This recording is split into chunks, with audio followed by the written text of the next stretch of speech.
Bonjour Manuel Bompard, vous êtes coordinateur de la France Insoumise et député réélu des Bouches-du-Rhône. Tout d'abord, avant d'aborder, il y a de nombreuses questions dans l'actualité, permettez-moi de revenir sur les propos tenus par Thomas Portes lors d'un rassemblement à Paris en soutien au peuple palestinien. La délégation israélienne n'est pas la bienvenue à Paris, je le cite. Les sportifs israéliens ne sont pas les bienvenus au JO. Il faut utiliser cette échéance, tous les leviers que nous avons pour créer des mobilisations. Êtes-vous à l'aise avec ces propos ? D'abord, je veux vous dire que c'est une position que nous avons déjà défendue, qui consiste à dire que face aux violations du droit international, qui sont reconnues d'ailleurs par les instances internationales de l'État d'Israël depuis maintenant plusieurs années, il est légitime de considérer que le comité international olympique pourrait prendre à l'égard de la délégation israélienne les mêmes décisions qu'elle a prises à l'égard de la délégation russe, c'est-à-dire il ne s'agit pas de dire que les athlètes ne peuvent pas participer, mais qu'ils pourraient participer sous bannière neutre. Ce n'est pas leur mettre une cible dans le dos, c'est un terme qui a été repris par plusieurs de vos opposants. Le ministre de l'Intérieur, par exemple, Gérald Darmanin, qui a d'ailleurs expliqué hier que la délégation israélienne serait protégée 24 heures sur 24. Est-ce que c'est normal ? Non, mais c'est normal que l'ensemble des délégations qui vont participer aux Jeux Olympiques soient protégées. Il n'y a pas de sujet sur cette question. Mais je trouve que la campagne de haine, qui s'abat sur Thomas Portes depuis qu'il a tenu ses propos, est tout simplement inacceptable et insupportable. On a le droit en France de considérer que oui, un événement comme celui des Jeux Olympiques permet de utiliser en quelque sorte un moyen de pression diplomatique à l'égard d'un gouvernement qui mène, il me semble quand même important de le rappeler, à l'égard de la population palestinienne, des actions qui sont des actions inacceptables et encore une fois qui ont été pointées du doigt par les instances internationales. Je vous rappelle qu'on parle de 40 000 morts directs qu'on estime à... Chiffre du Hamas ?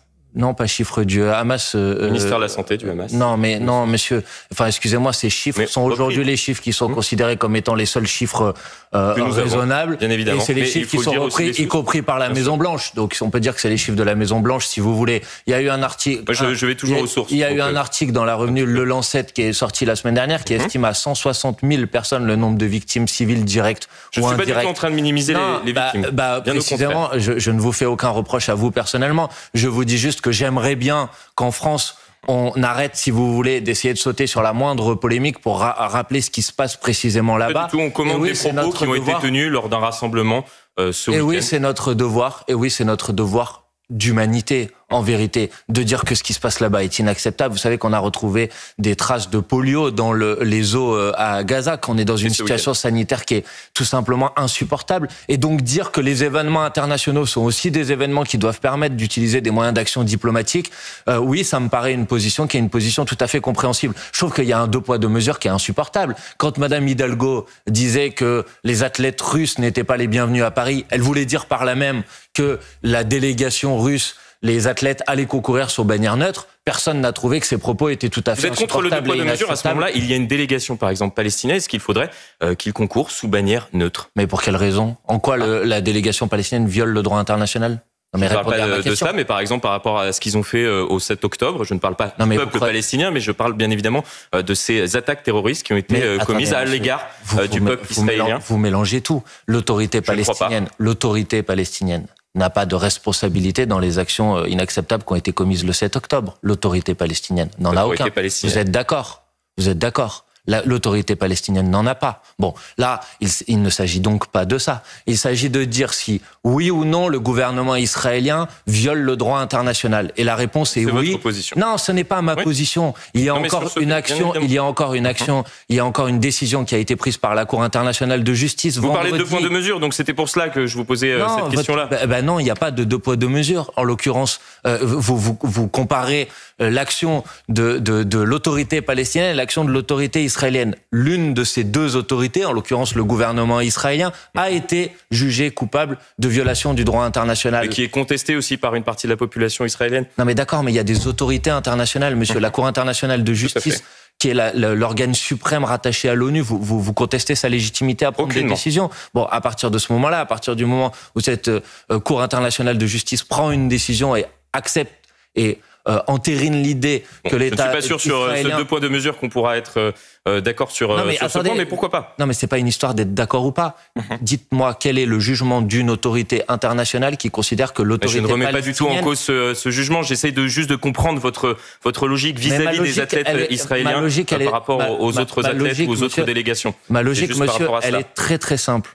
À partir du moment où un État est considéré comme violant le droit international, il est légitime de considérer que les événements internationaux doivent être des moyens d'action diplomatique pour y mettre un terme. J'y vois juste un 2 poids 2 mesures parfois sur les propos que vous pouvez tenir à l'égard de l'autorité israélienne vis-à-vis, par exemple, de ce qui s'est passé effectivement le 7 octobre. Alors, on ne va pas revenir sur ces actes que vous ne qualifiez pas d'actes terroristes. Mais ce n'est pas vrai ce que vous êtes en train de dire. Mais enfin, si vous voulez répéter des contre-vérités, faites-le. Mais non, je ne répète pas de contre-vérités. Je tente de vous interroger. J'ai qualifié ces actes d'actes terroristes, donc ne dites pas quelque chose qui est inexact, s'il vous plaît. Pour le reste, l'autorité palestinienne n'a pas été jugé violant le droit international, comme c'est le cas aujourd'hui du gouvernement israélien. Donc il n'y a aucun 2 poids 2 mesures dans mes propos. Et s'il y a bien un 2 poids 2 mesures, vous devez donc m'expliquer la raison pour laquelle on considère que face aux violations du droit international de la Russie, les athlètes russes doivent concourir sous bannière neutre aujourd'hui, et pourquoi on considère scandaleux de demander la même chose pour les athlètes israéliens. Là, il y a un 2 poids 2 mesures qui est effectivement incompréhensible et inacceptable. Je crois que nous avons entendu votre position sur CNews et Europe 1. Énormément de sujets, comme je le disais. La facture, par exemple, des concessions. On reste sur ce thème qu'est l'olympisme. Pour éviter des grèves pendant les Jeux Olympiques, devrait dépasser les 500 millions d'euros. Est-ce qu'on n'achète pas la paix sociale aujourd'hui dans notre pays? Je ne sais pas ce que vous appelez la facture des concessions. S'il s'agit de dire que les travailleuses et les travailleurs qui vont être mobilisés pendant tout l'été ont le droit d'avoir accès à des primes, vous pouvez appeler ça une concession. Moi, je pense juste que c'est... Qu'il y ait des primes, oui. Qu'on fasse pression sur certaines organisations pour essayer d'obtenir de l'argent tout simplement en menaçant la tenue des Jeux Olympiques. Est-ce que c'est une méthode viable ou non, selon vous? Non, mais attendez, monsieur, à partir du moment où il y a des travailleurs qui vont être mobilisés pendant tout l'été pour travailler, il est légitime... Sur la menace, par exemple, qui a été opérée vis-à-vis de la cérémonie d'ouverture ou autre par certaines Ce ne sont pas des menaces, monsieur, ça s'appelle du rapport de force. Et à partir du moment où le gouvernement ne voulait pas accorder à ces travailleuses ou à ces travailleurs les droits sociaux auxquels ils avaient le droit, il est normal que ceux-ci se mobilisent pour faire en sorte de faire valoir leurs droits, tout simplement. Donc je ne vois pas qu'est-ce qu'il y a de scandaleux à dire que une personne qui va être mobilisée pendant tout l'été, oui, a le droit à faire en sorte que sa mobilisation, tout de même, vous l'avez compris, je pense. Que sa mobilisation soit reconnue par le gouvernement. Ça me paraît assez légitime. Suite au vote des ministres démissionnaires, vous avez déposé un recours au Conseil constitutionnel. Pourquoi et que contient précisément ce recours? Pourquoi? Tout simplement parce qu'il y a un article de la Constitution qui rappelle la séparation des pouvoirs et dit qu'on ne peut pas être à la fois ministre d'un gouvernement et député. Il y a eu des précédents, vous le savez? Oui, je le sais, mais ça produit des situations qui sont des situations ubuesques. Excusez-moi de vous le dire. Par exemple, nous, les députés, on a le droit de poser des questions écrites aux ministres. Vous savez ça? Bon, alors qu'est-ce que ça veut dire? Ça veut dire que M. Darmanin a le droit de se poser une question écrite à lui-même. Enfin, tout le monde comprend qu'on est dans une situation qui est une situation complètement inacceptable. Or, il se trouve que le vote sur l'élection à la présidence de l'Assemblée nationale s'est joué à, je crois que de mémoire, 12, 13 ou 14 voix. Peu de voix. Bon, et il y avait 17 ministres qui ont participé au vote. Donc, il est légitime de notre part de dire qu'il y a quand même quelque chose qui nous choque et d'utiliser les voies de recours qui sont les nôtres, c'est-à-dire ici en l'occurrence une saisine du Conseil constitutionnel. Est-ce que le fait que les élus du Rassemblement national n'aient aucun poste stratégique, est-ce que cela vous choque? Non. Pourquoi? Tout simplement parce que vous savez... Vous dites aux électeurs du Rassemblement national, vous votez mal? Non. Je leur dis, ils votent bien ce qu'ils veulent, c'est pas le sujet. Personne n'empêche leurs députés... Non, c'est pas le sujet. Personne n'empêche leurs députés... Non mais attendez, personne n'empêche leurs députés de les représenter à l'Assemblée nationale. Personne n'empêche leurs députés... Un tout petit peu tout de même. Ils n'ont pas le droit à des postes stratégiques importants à l'Assemblée nationale. Mais attendez, mais je crois que on peut relire la composition du bureau s'efforce de reproduire la configuration politique de l'Assemblée nationale. C'est le règlement de l'Assemblée nationale. Vous êtes un démocrate ou pas? Je suis un démocrate et j'aurais fait d'ailleurs exactement la même chose si l'ensemble des postes stratégiques n'avait pas été considéré pour la France insoumise qui représente néanmoins un point important à l'Assemblée nationale. Si vous êtes un démocrate, vous acceptez le résultat du vote. Or, vous ne l'acceptez pas, non? Non, mais c'est vous qui ne l'acceptez pas parce qu'il se trouve que les élections au bureau de l'Assemblée nationale sont une élection. une élection des députés qui élisent des députés parmi eux pour exercer des fonctions. Il y a un règlement qui a été modifié en 2017 avec un système par points. Non, monsieur. Ils auraient dû avoir 8 points, mais c'est pas grave. Monsieur, mais non, ce que vous dites est faux. Il y a la possibilité d'avoir... Vous pouvez relire le règlement de l'Assemblée nationale. Mais je le connais très bien, le règlement de l'Assemblée nationale. Mais il y a des élections pour élire la présidence de l'Assemblée nationale, les vice-présidents, les secrétaires et les questeurs. Pour ma part, et la délégation et le groupe de la France Insoumise, nous avons voté pour les candidats que nous avons proposés, nous les Insoumis. Qu'est-ce que vous êtes en train de me dire? Qu'il aurait fallu que je vote pour les candidats du Rassemblement national? Qu'il y ait une répartition, peut-être pour le... Non, répondez à ma question. Il aurait fallu que je vote pour les candidats du Rassemblement national? Oui, potentiellement, oui. Pour qu'il y ait une représentation du Rassemblement national, comme il faudrait qu'il y ait une représentation de la France Insoumise, c'est exactement la même chose. Je ne fais pas de deux poids, deux mesures. Ce n'est pas exactement la même chose. Simplement parce que je ne conteste pas le vote des citoyens. Mais moi non plus, je ne conteste pas le vote des citoyens. Les députés du Rassemblement national, comme l'ensemble des députés, vont siéger à l'Assemblée nationale. Ils voteront pour, contre des propositions. Vous ne voulez pas répondre à la question. C'est pas le sujet. Mais c'est pas que je ne veux pas répondre à la question. Je vous ai répondu très clairement. Non seulement je ne suis pas choqué, mais en plus je pense que c'est une bonne chose de faire en sorte que un parti qui n'est pas un parti comme les autres, oui, je considère que, en tout cas, je ne l'aiderai pas à avoir des fonctions à responsabilité au sein du bureau de l'Assemblée nationale. Et pour le reste, je veux vous dire, le fait que le camp macroniste, qui, malgré ses combinaisons pour essayer de constituer un accord avec les Républicains, ait été mis en minorité dans le bureau de l'Assemblée nationale, ça aussi, je pense que c'est une bonne chose pour la démocratie.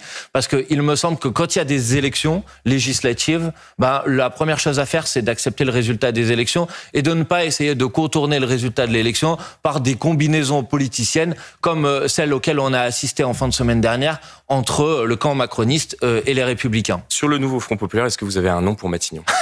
Non, nous avons la semaine dernière décidé de concentrer. Vous êtes gêné? Non, je suis pas gêné. Enfin, je sais pas qu'est-ce qui vous permet de. Non, un petit sourire, peut-être. Non. C'est quand on sourit, vous savez, c'est pas forcément parce qu'on est gêné, mais ça, je sais pas, ça a l'air d'être votre interprétation. Mais j'étais en train de vous dire, nous avons fait le choix de nous concentrer. La semaine dernière à l'Assemblée nationale sur les élections dont on vient de parler, c'est-à-dire celle de la présidence de l'Assemblée nationale et les présidences de commission, etc. C'était notre première étape, notre priorité. Le président de la République avait dit « J'attends de voir la configuration de l'Assemblée nationale pour la suite ». Or, ce qui ressort de cette configuration de l'Assemblée nationale, c'est que le nouveau Front populaire est majoritaire au sein du bureau de l'Assemblée nationale. À partir de ce moment-là, donc faut nommer quelqu'un à Matignon issu du nouveau Front populaire. Bien évidemment. À ce moment-là. Non, mais d'abord, il faut prendre les choses étape par étape. La première étape, c'est dire que le président de la République doit se tourner vers le nouveau Front populaire pour nous demander de constituer un gouvernement. Aujourd'hui, Emmanuel Macron vous appelle. Vous lui dites quoi? Je lui dis que nous allons lui proposer un candidat Premier ministre. D'abord, j'attends qu'il m'appelle, si vous voulez bien, parce que il faut pas inverser. C'est un petit peu facile, peut-être, non? Non, c'est pas facile. En fait, c'est la base de la démocratie de considérer que la formation politique, en l'occurrence la coalition, qui est arrivée en tête des élections... Vous n'avez pas de nom pour l'instant à lui procurer. Est-ce que vous êtes prêt à faire un... Il n'y a aucun problème. Tout à l'heure, dans une dizaine de minutes, vous lui donnez un nom? Bien évidemment. Qui? Bien évidemment. Mais je vous le dirai quand nous aurons terminé. Peut-être que ça ne me regarde pas, mais ça regarde les électeurs, vos électeurs qui nous regardent et qui nous écoutent sur Europe 1. Franchement, il faut prendre les choses étape par étape. Je vous entends et je comprends. Bon, donc prendre les choses étape par étape, c'est de dire que la responsabilité, elle appartient aujourd'hui au président de la République de se tourner vers le nouveau Front populaire pour lui demander de constituer un gouvernement. S'il le fait, nous terminerons nos discussions et lorsque nous aurons terminé nos discussions, nous lui proposerons effectivement un candidat ou une candidate à la fonction de Premier ministre. Est-ce que vous êtes prêt à soumettre ce nom potentiellement au vote au sein de votre groupe? De mon groupe? Non, mais Nouveau Front populaire. Au sein du groupe. Non, mais ça, j'ai entendu que cette proposition avait été faite. Mais moi, je souhaite qu'on continue à travailler sur la base de ce qu'on a fait pour l'instant, c'est-à-dire de chercher un consensus entre les différentes formations politiques. Or, si on faisait un vote aujourd'hui, il est possible qu'on ne permette pas que ce consensus puisse voir le jour et donc que cette coalition du Nouveau Front populaire se sépare ou se divise. Et je pense que ce serait une erreur. Et je pense d'ailleurs que c'est le souhait et la volonté. J'ai entendu le ministre Darmanin le dire encore hier soir à la télévision. Donc, qui appelle les socialistes d'ailleurs, j'ai vu. À leur rejoindre. C'est pour ça que je pense que ce serait une erreur de s'engager sur cette voie. Moi, je souhaite qu'on trouve une solution par le consensus. Il y a des discussions. C'est pas absurde d'avoir besoin de plusieurs jours pour déterminer quelle doit être la composition d'un gouvernement du nouveau. Donc pas de vote, on vous a entendu. Je comprends qu'il y ait de l'impatience, mais il faut laisser le temps au temps. Peut-être du désarroi. Et je souhaite que le nouveau Front populaire soit en capacité de s'accorder sur un nom et sur la composition d'un gouvernement avec une seule condition, faire en sorte que le programme du nouveau Front populaire puisse être mis en œuvre. Gérald Darmanin, justement, vous en parliez à l'instant, dit l'augmentation du SMIC défendue par la gauche n'est pas un mauvais débat et nous aurions tort de l'écarter d'un revers de la main. Que lui répondez-vous? Rejoignez-nous. Non, je lui réponds qu'il faut pas prendre les gens pour des abrutis. Abrutis. Oui. Parce vis-à-vis du ministre de l'Intérieur. Démissionnaire. Je lui dis qu'il ne faut pas prendre les gens pour des abrutis. Je ne suis pas en train de l'insulter lui. Et quand M. Darmanin et sa majorité a, depuis maintenant 7 ans, voté contre toutes les propositions, toutes, que nous avons faites pour l'augmentation du SMIC, pour l'indexation des salaires sur l'inflation, pour l'augmentation du point d'indice des fonctionnaires, quand il a voté contre l'ensemble de ces propositions depuis 7 ans, je vois bien la petite manœuvre politicienne qui vient maintenant pour dire non, mais je ne suis pas fermé à cette hypothèse, mais je ne le crois pas. Et je pense que cette idée que finalement, au lendemain des élections, une fois qu'on a défendu un programme, il faudra en défendre un autre, je pense que c'est une idée qui fait beaucoup de mal à la démocratie. Vous voyez ? Jean-Luc Mélenchon, candidat en 2027 ? Dernière question. Ben c'est à lui qu'il faut poser la question. J'ai lu une interview dans la presse italienne, je crois. J'ai lu la même interview, c'est pour ça que je vous pose la question. Ben, je crois qu'il y a une phrase très claire dans laquelle il dit « Je n'ai pas dit que j'étais candidat ». Oui, mais il dit aussi qu'il se préparait à un duel avec Marine Le Pen. Ah ben je pense qu'il faut se préparer effectivement au fait que la bataille, le duel de la prochaine présidentielle sera entre l'extrême droite... Donc candidat ou pas candidat ? Non mais attendez, laissez-moi terminer juste une phrase si c'est possible. Allez-y. Entre l'extrême droite et ce que représente aujourd'hui la gauche de rupture autour du programme notamment que nous avons défendu dans ces élections législatives. C'est de ça dont nous parlons aujourd'hui. Ensuite, la question de savoir qui est la personne qui portera ce programme lors de la prochaine présidentielle, je pense que c'est un peu prématuré pour la poser. Et en l'occurrence, je ne crois pas que c'est ce que Jean-Luc Mélenchon ait dit dimanche. Par contre, oui, il a dit qu'à la fin, ça se terminerait entre l'extrême droite et nous. Et c'est une analyse que je partage. Merci beaucoup, Manuel Bompard, Merci coordinateur de la France Insoumise et député des Bouches-du-Rhône. C'était votre grande interview sur CNews et Europe 1. Tout.